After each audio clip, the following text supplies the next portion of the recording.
Yes, it's more dwarves. I know I said I wasn't going to get the Mantic dwarves, but I kind of piqued my interest, and I'm getting back into the hobbying side of the wargaming now. So this is the Kings of War Dwarf Army by Mantic Games. Just have a quick look at the box. You see you get a dude there, more dudes, more little dudes. What's it say on here? Dwarf Army.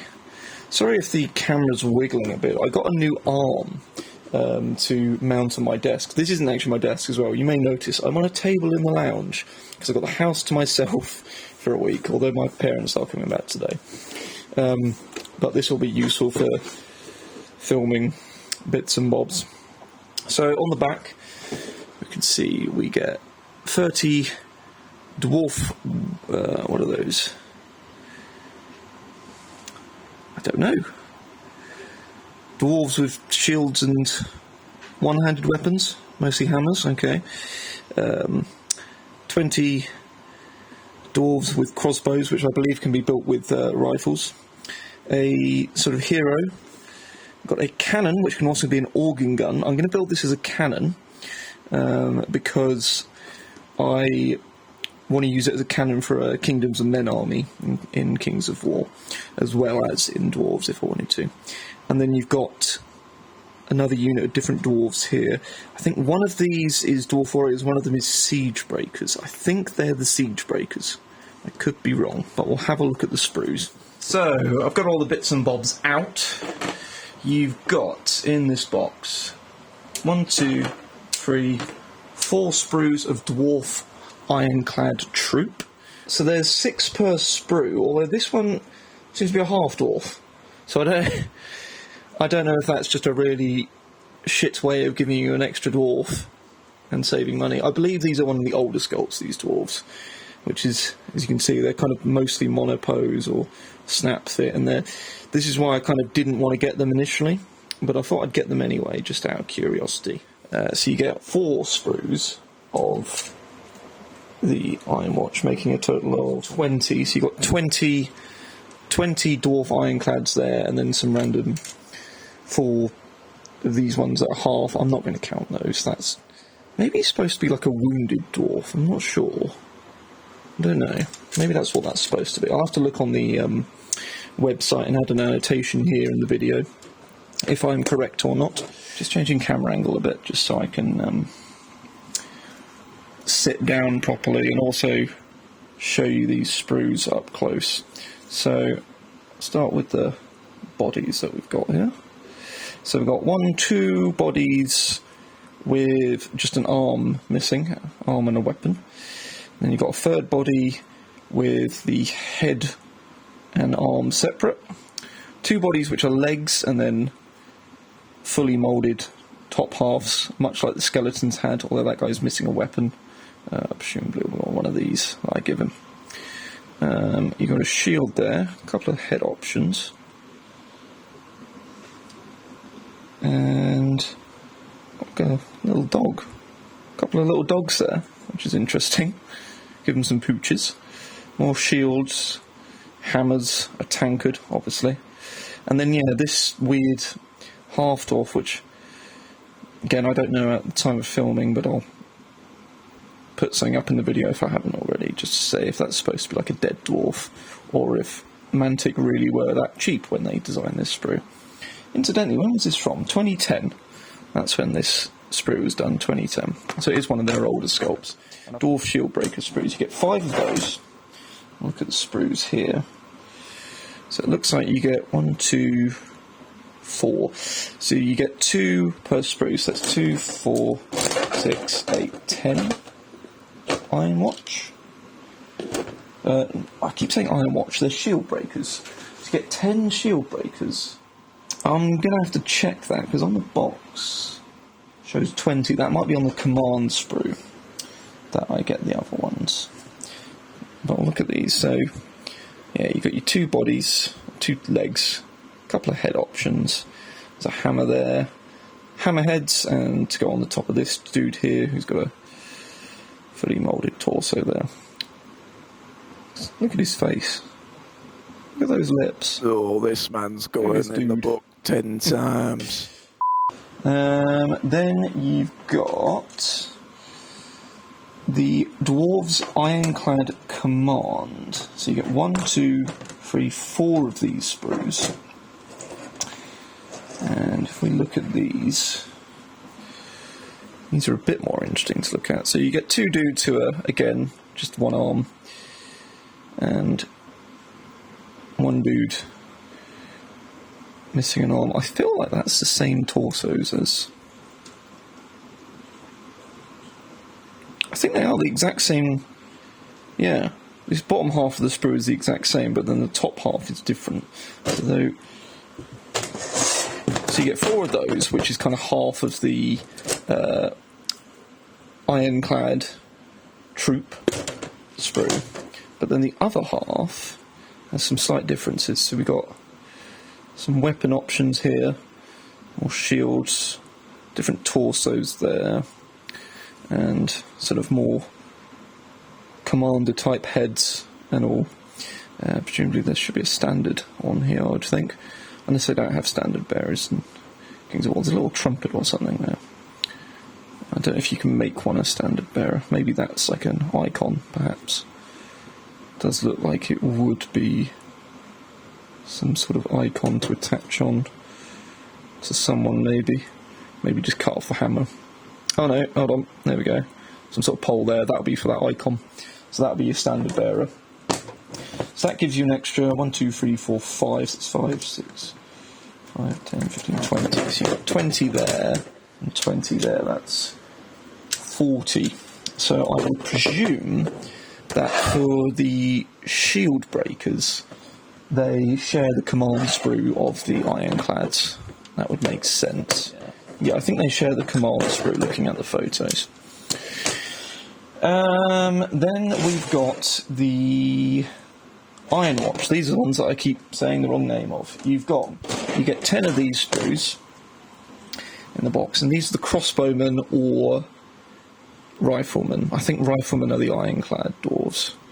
So you get a couple of torsos again, one that's fully moulded, one that's missing head and arms, a couple of arm options, whatever you want, rifle or crossbow, and then a crossbow and rifle there presumably goes on top of that, and same with that bit will go to make the rifle.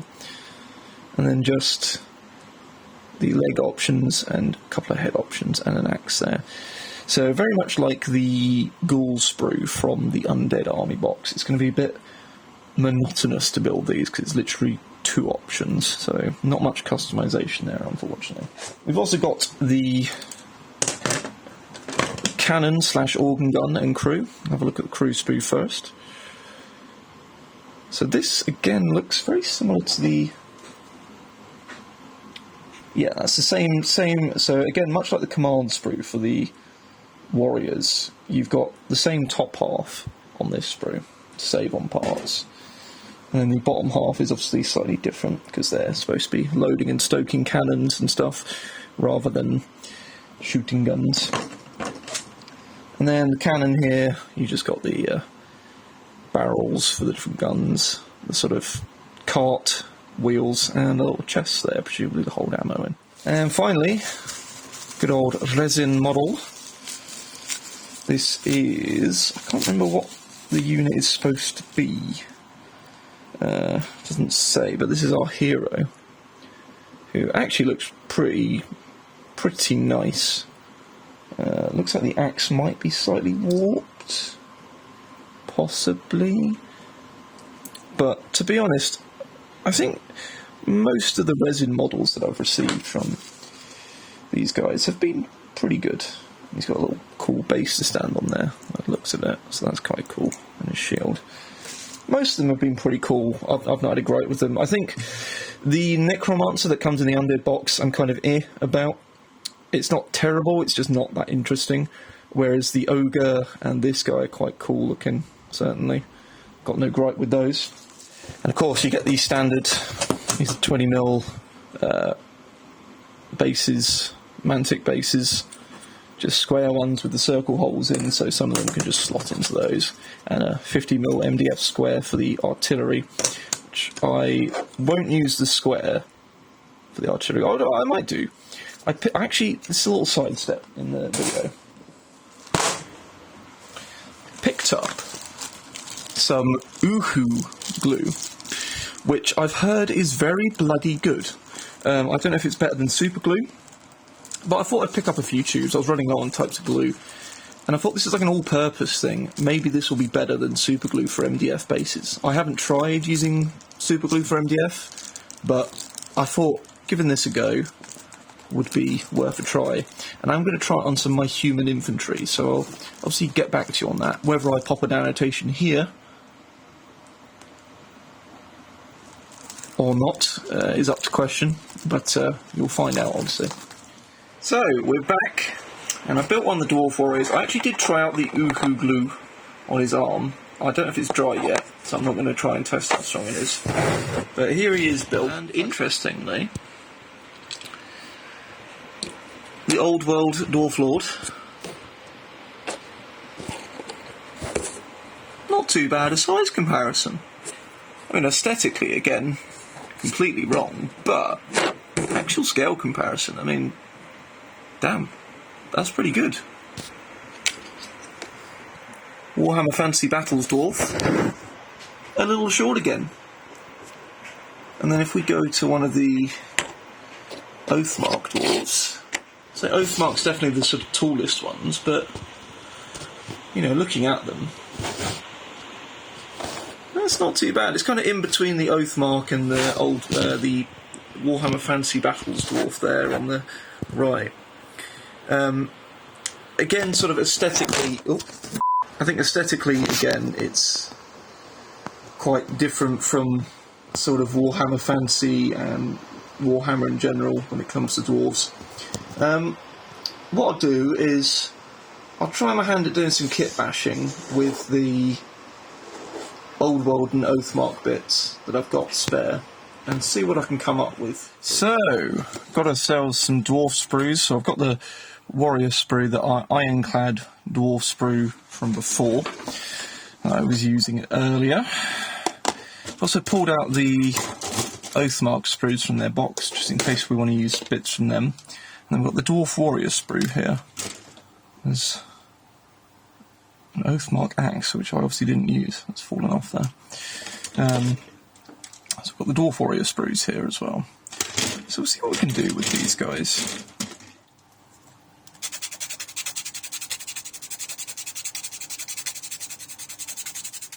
Now, we've got a couple of options at arms. I don't think using the great axes is going to work too well, so we'll just go for a regular axe on this guy. So I've got this bit of armour here that kind of sticks out. Let's just trim that there. So I've got this little peg here for the regular sword, so cut that off. And get the file out. That's reasonably flat. Now, let's give it an arm. So obviously last time we realised the issue of the socket, ball socket and flat joint across the two figures. The other issue we've got here is this missing shoulder piece. So I'm wondering, might be worth doing hand swap instead, using one of those arms.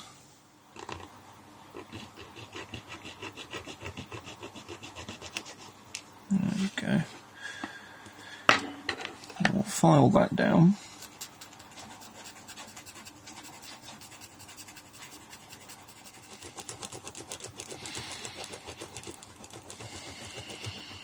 Okay. Get that all clean off as well. Remove that crap from it. So then that's going to attach on to the arm, to the hand like that. That's perfectly acceptable to me. Just a nice little dab on there. Hand to go on.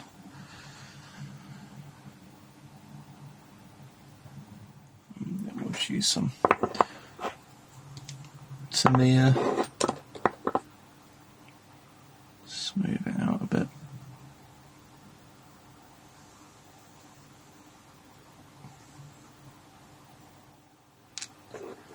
While that's drying, I'll get one of these shields. And that should be easy to attach. It's just a case of removing that hand from the back there.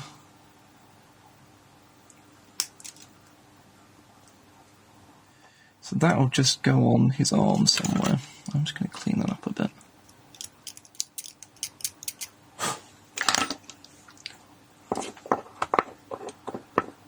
Go on his arm, probably about here. So I'll just pepper that with glue. Same with the underside of this.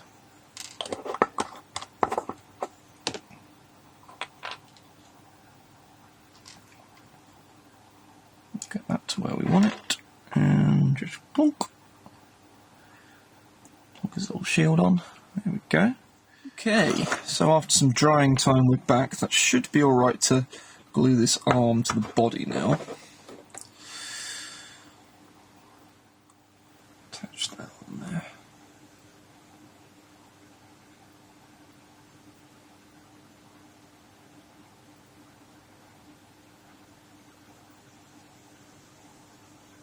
Bring it up like he's going for a swing. There we go. So there's that dude. And if we compare him to the Games Workshop Orc, the Games Workshop Dwarf, yeah, there is a slight height difference, but to be honest, I'd be quite happy with a unit mixed with some of these mixed in. You know, well, look at them; they look all right. Well, they look fine.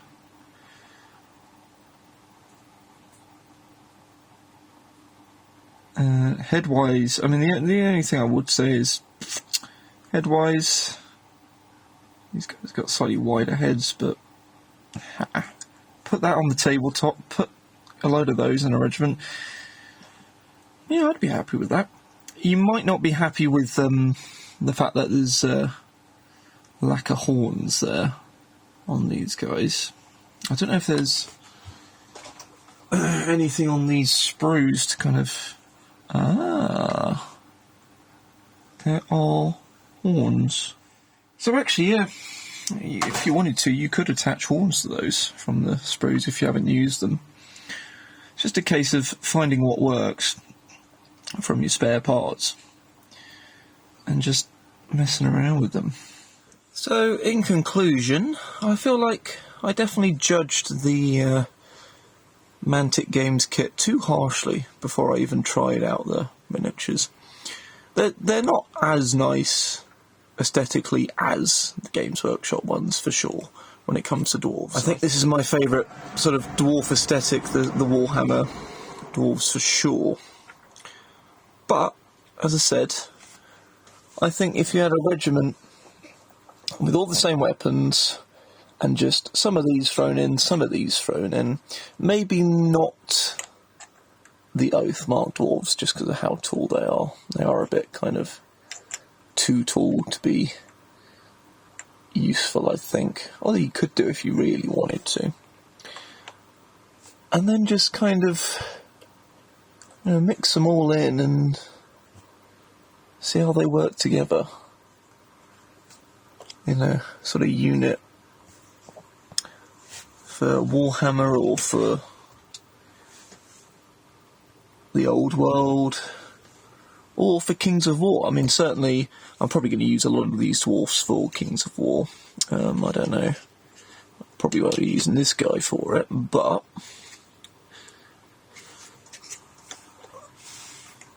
guaranteed I'll be using them for something, and I'll certainly do kit bashes and head swaps and arm swaps. Pretty much arm swaps probably I won't do. I might do some head swaps, but I'm not going to do it in this video. So, I hope you enjoyed this unboxing of the Kings of War Dwarf Army, plus scale comparison and little arm swap video I did here. Much like my other content, I'll do more of these as I go along, as I get more miniatures and more kits to work with. If you do like this video, feel free to comment down below your thoughts on the Mantic miniatures. Also, don't forget to leave a like and subscribe, because it does help other people find these videos. Although I only do these for fun, to share my hobby with like-minded hobbyists, but still, it's appreciated when you do, for sure. And you have a good day.